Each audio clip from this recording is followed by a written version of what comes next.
What a game setting up at the Swamp this Saturday. Kentucky at Florida. It's a 7 o'clock Eastern time kick on ESPN. Do you notice how quickly this one kind of popped on the national radar? No one thought they were going to be talking about this, and all it took was Florida with a little mild home upset over Utah, and voila. So here we are. Neither team, I don't think, has been figured out yet. I hadn't figured them out. Fan bases may think they haven't figured out, but this is going to go a long way, especially in figuring out the SEC East. When we came into the season, this matchup looked pivotal for many reasons, but one of them was it was going to kind of determine how the SEC Eastern Division shook out. And the odds to win the East, we talked about it for months. 1 week it'd be Kentucky, another week it'd be Tennessee. Florida's now firmly in that mix, and you give yourself a big leg up. You've all got to go through Georgia, but that's down the road. This is going to go a long way in determining the pecking order behind Georgia for at least favoritism in the East. Everything that worked out for Florida last week can easily work out for them again. It'd be one thing if you watched that Utah game and there was a lot of stuff that happened that you say, that's good for today, but boy, that's not going to work against Kentucky. Oh, it'll all work against Kentucky. What Anthony Richardson did will work against anyone. Just a nightmare matchup, just a complete freak of an athlete. A lot of stuff he does, you'll see that one time this year, and that's when you have to play Florida. And then you'll never see it again. Thank goodness for you. The other thing is they can win running the ball. Do that every week. They had, I think I was looking, hold on, let me look at this stat. So Jacob Rudner over on Swamp 24/7 had a really good find. Only 4 of their 39 runs failed to gain a yard or more. That's for Florida. Florida ran the ball really well the other night. They can leverage home field. Home field played a huge factor in that Utah game. They got another night game at the Swamp. It can be a major factor. It can determine the outcome of the game. And you know what else they can do? I like they did with Cam Rising the other night. They limited the Utah run, and they dared Cam Rising to beat them. Almost did until the very end. And you made him put the ball in the air enough to where you were able to win the game because of that. They can do the same thing with Will Levis. And there's reason to believe Will Levis is going to have to be the player of this game. That is the Kentucky quarterback, for Kentucky to win the game. So you need to pay close attention. Biggest facet of this game that will probably determine it is, what am I doing with my finger? Oh, luckily the topic bar covered it. There was some inappropriosity there with my finger. I was just trying to count. Sometimes I use my middle finger instead of my index finger to count to 1. Never goes well for me, ever. Did that at a funeral one time. Never do that again.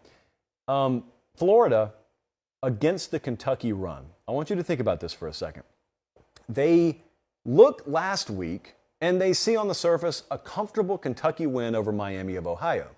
You dig a little bit deeper and you realize Kentucky can't run the ball right now. They had a mightily tough time running the ball last week. Chris Rodriguez, at least at last check, their number 1 tailback, is out for this game, still suspended. And that offensive line of Kentucky does not match up particularly well here. So I don't think Kentucky can fill the Chris Rodriguez void. I don't think Florida believes Kentucky can fill that void. If you didn't have success against Miami of Ohio, you won't have any more success, stands to reason, running the ball against Florida. What does that mean? That means you can still win, but you're going to have to throw the ball to win. You got that quarterback some people mocked in the first round, Will Levis. We interviewed him in SEC Media Days. Love the dude. This is a tall task for him.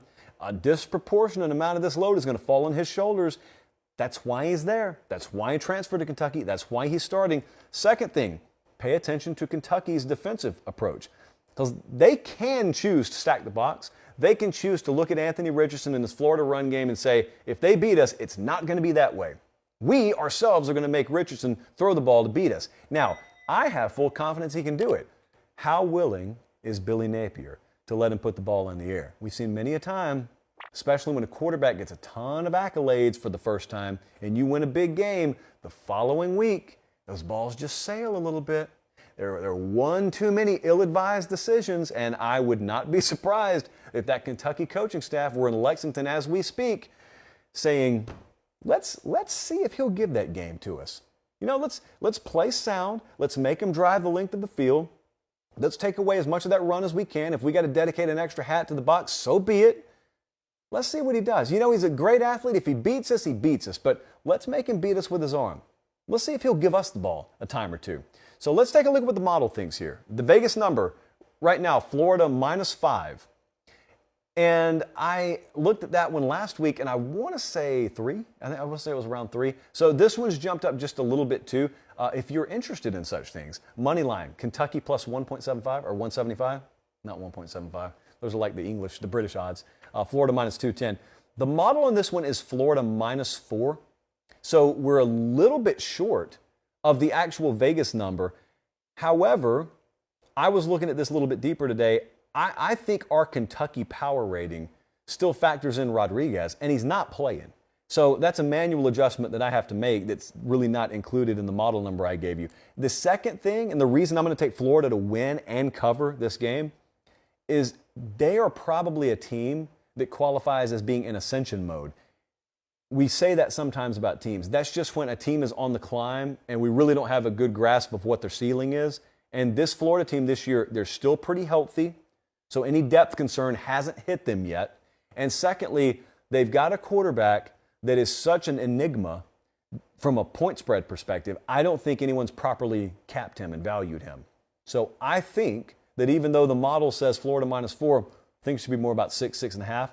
So competitive game, very close game. I'm going to take Florida to win. I'm going to take Florida to cover. Guys, thanks for watching Late Kick. Make sure to leave a comment. I love interacting with you. But most of all, please like the video and subscribe to the channel. That's how we keep all of this free.